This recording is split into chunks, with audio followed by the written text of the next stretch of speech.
জামায়াতে ইসলামী, আমি নাম দিয়েই বলছি, 6 মাস আগে 300 আসনে তাদের প্রার্থী ঘোষণা করেছে, করে নাই?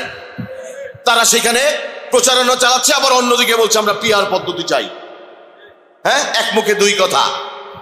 মুনাফিকি করছেন তো। অন্য কোন দল কি প্রার্থী ঘোষণা করেছে? কিন্তু তারা কিন্তু সেই নির্বাচনী 300 আসনের প্রার্থী ঘোষণা করে দিয়েছে।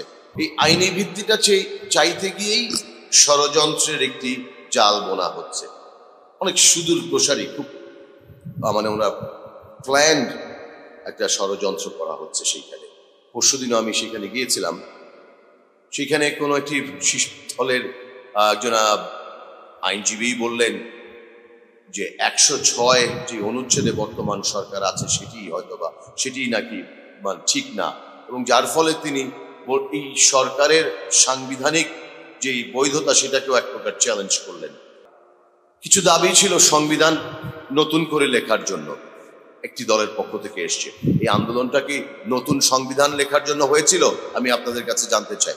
সেইখানে নতুন করে সংবিধান লেখার ব্যাপারটি এসছে, গণভোটের কথা এসছে, গণপরিষদ নির্বাচনের কথা এসছে, প্রফেশনাল কনস্টিটিউশনাল অর্ডার যেটার কথা বলা হয়েছে সেটা 11ই জানুয়ারি 1972 সালে বাংলাদেশে একবারই হয়েছিল। সেই পরিস্থিতি বাংলাদেশে এখন নেই, সেটা সম্ভব না বর্তমানের সংবিধানের আলোকে। কিন্তু সেই দাবিগুলো করা হচ্ছে কেন? প্রফেশনাল কনস্টিটিউশন যখন করা হবে, পরের দাবিটাই আসবে, সেটা মানে কান টানলে মাথা এরকম। এর পরেরটাই হলো নতুন সংবিধান লিখতে হবে, এবং কিভাবে লিখবেন সেটা গণপরিষদের মাধ্যমে লিখবেন। আপনারা একটু সুচিন্তিত ভাবে চিন্তাগুলা করেন, কত সুচিন্তিত ভাবে একটির সাথে আরেকটিকে যোগ করেই তারা এই দাবিগুলো নিয়ে আসছে বাংলাদেশে। দেশকে অস্থিতিশীল করার একটা পায়তারা কিন্তু তারা করছে। কেন করছে জানেন? সিম্পলি ক্ষমতার মোহে।